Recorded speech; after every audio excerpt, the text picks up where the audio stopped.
संसद में अमित शाह के विवादित बयान को लेकर भीम आर्मी उद्यम सिंह फाउंडेशन ने किया विरोध। विरोध करते हुए आजमगढ़ डीएम ऑफिस के सामने गृह मंत्री अमित शाह का जलाया पुतला। जिला अध्यक्ष बलिराम आजाद, प्रदेश प्रभारी करण कुमार एडवोकेट के नेतृत्व में किया गया। ब्यूरो रिपोर्ट, गंगा प्रकाश त्यागी।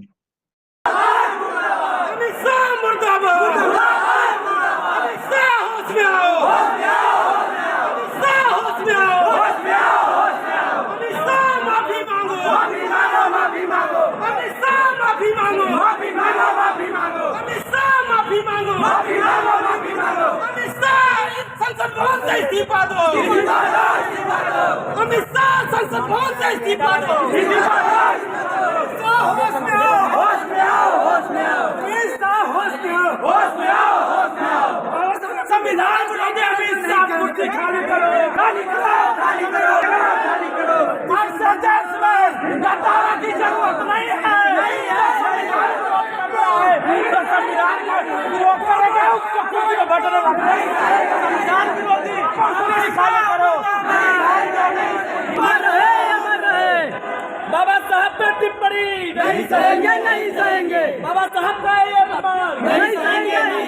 संविधान जिंदाबाद, जिंदाबाद, जिंदाबाद। संविधान जिंदाबाद, जिंदाबाद, जिंदाबाद। हमारी इस्तीफा दो।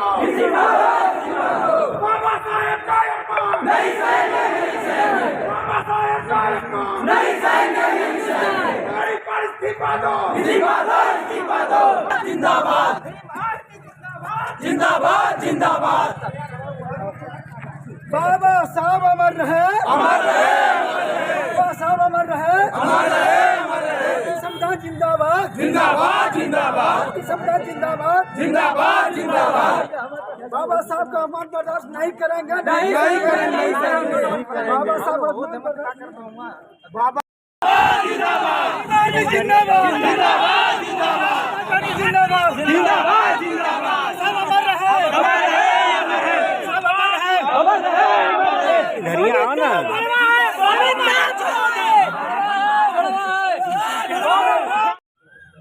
एक हमारे देश का तड़ी पार गृह मंत्री है जो बाबा साहब का भरे संसद भवन में अपमान किया और हमको स्वर्ग नर्क की बात बतलाया।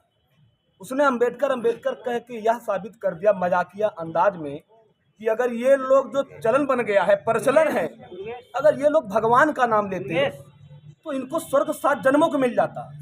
तो तड़ीपार जी से मेरा एक आग्रह है, मेरी बातें वहाँ तक अगर पहुँचे आप लोगों के माध्यम से, तो मैं कहना चाहता हूँ स्वर्ग नर्क का हमें कोई लालच नहीं है, ना हमें स्वर्ग चाहिए ना हमें नर्क चाहिए।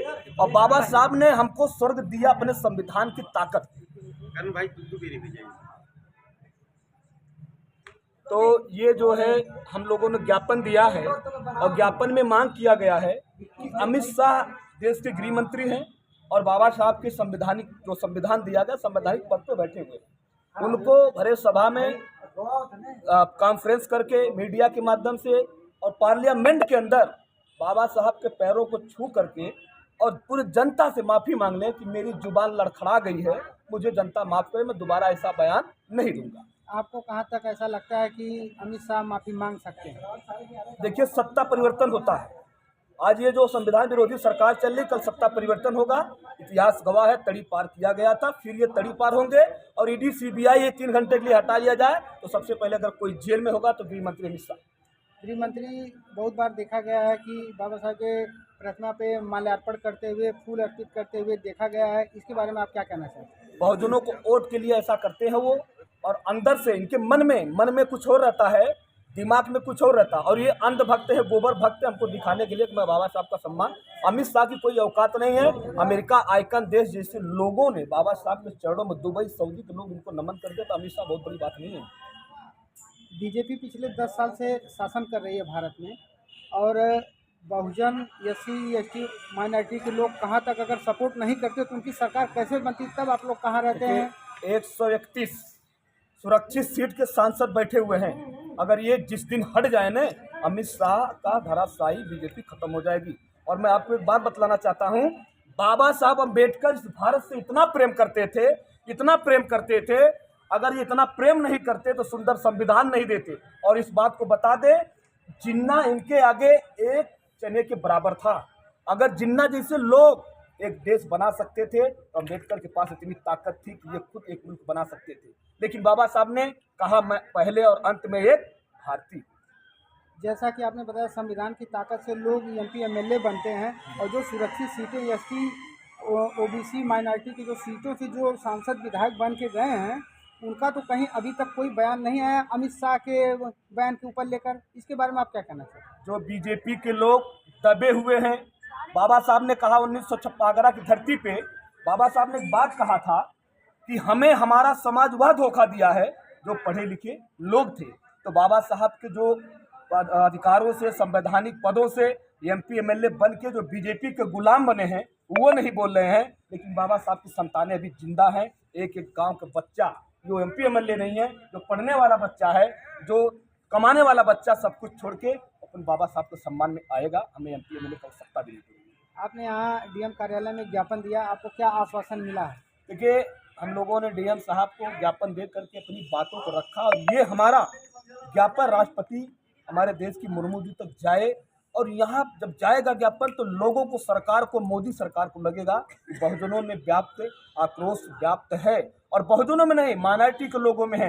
एससी कभी देखे होंगे विपक्षी, बाबा साहब ऐसा खूंटा गाड़े हैं कि विरोधियों को बार बार धंसता रहता है।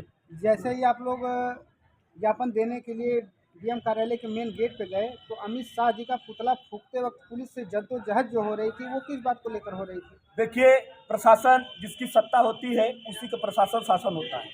हम लोगों ने गृह मंत्री का तो हर जगह जगह जगह जगह पुतला फूंका जा रहा है, उनके फोटो पे जूते चप्पल भी बरस रहे हैं। तो इनको नागवार लगा कि हमारे मतलब गृह मंत्री जी का पुतला ना फूंका जाए। लेकिन गृह मंत्री जी का कुछ पता नहीं चला, वो भगे हुए हैं। और भगोड़ा पहले से भी ये लोग हैं, तड़ी पार हैं, माफ़ी तो मांगना पड़ेगा। ठीक है।